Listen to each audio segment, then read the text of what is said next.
हिंदुओं पर अत्याचार अभी भी जारी है और अभी एक हिंदू युवक को जिंदा जलाया गया है। जब ये खबरें आपको पता चलती कैसा लगता है? क्या इसकी कठोर प्रतिक्रिया होनी चाहिए और सब हिंदुओं को मिलकर इसका सामना करना चाहिए। ये कब तक जारी रहेगा महाराज जी? कैसा? वो इतनी नीच कौम है, उसके लिए कुछ कहा ही नहीं जा सकता। अब प्रतिकार के अतिरिक्त कोई विकल्प हमारे यहाँ नहीं है। बांग्लादेश की मुक्ति में भारत ने अहम भूमिका निभाई थी, लेकिन अब जिस तरीके से हो रहा है, क्या वो भूल चुके हैं भारत का रोल? वो तो सब कुछ भूल जाते हैं और हमको अब शांत होकर नहीं बैठना चाहिए। सभी हिंदुओं को इकट्ठा होकर इस अत्याचार का बर्बरतापूर्वक बदला लेना चाहिए। देश की सरकार से क्या उम्मीद है इस विषय में? अब देश की सरकार से तो मुझे आशा है कि कुछ करेगी। पश्चिम बंगाल में भी हुमायूं कबीर अब बाबरी मस्जिद के नाम से एक मस्जिद बना रहे हैं। वो संभव नहीं और न हम बनने देंगे। पश्चिम बंगाल में भी हिंदुओं पर बीच बीच में अत्याचार होते हैं, लेकिन वहाँ की जो मुख्यमंत्री हैं वो उसको गंभीरता से नहीं लेती, क्योंकि वो नाम के हिंदू हैं। नाम ममता है और है वो निर्ममता। महाराज जी, इंद्रेश जी ने हाल ही में कहा है कि आज के जो यादव हैं वो भगवान कृष्ण के वंशीय नहीं है। क्या सच्चाई है? क्या कहना? मैं इंद्रेश की बात पर कोई टिप्पणी नहीं करूंगा, जाने दीजिए।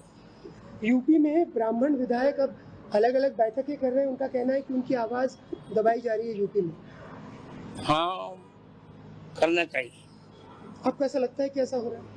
अच्छा हो रहा है। नहीं होने हो गया।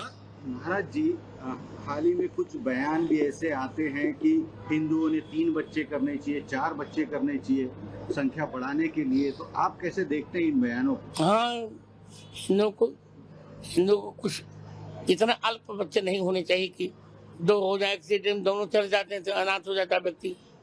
हम 3-4 तो होने चाहिए। जिस तरीके से बयानबाजी होती है हिंदुओं को लेके या महिलाओं को लेके, कुछ महाराज भी करते हैं बयानबाजी, तो क्या लगता है आप ऐसा करिए कि पढ़ लिख करके मुझसे प्रश्न किया करिए। जिस तरीके से प्रेमानंद महाराज हो गया, या इन्होंने जो महिलाओं के लिए कहा था कि 100 महिलाओं में से 2 या 4 महिलाएं शुद्ध होती हैं। नहीं, गलत बात। महिलाओं की अशुद्धि पर टिप्पणी करने का हमें कोई अधिकार नहीं।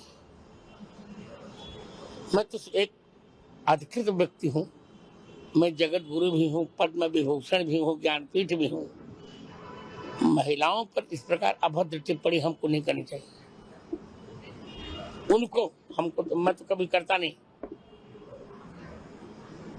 महाराज जी, हमेशा बोला जाता है कि हिंदू खतरे में है, देश में हिंदू की सरकार है। सब भगवान मंगल करेंगे, निराश नहीं होना चाहिए।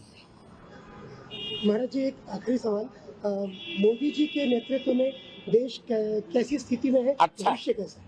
अच्छा है। और अब हम पहले हमारी स्थिति नहीं थी, देखिए अब हम चौथी अर्थव्यवस्था बन गए, तीसरी बन जाएंगे थोड़े दिन में। बहुत अच्छी स्थिति। राम राज की संकल्पना जो लेके चले हैं मोदी जी, क्या लगता है कब तक पूरी होगी? सब भगवान जल्दी करेंगे। आज क्रिसमस है, मोदी जी आज चर्च गए थे, उन्होंने वहाँ प्रार्थना भी की, क्या कहेंगे इसको? तो नेता करते रहते हैं।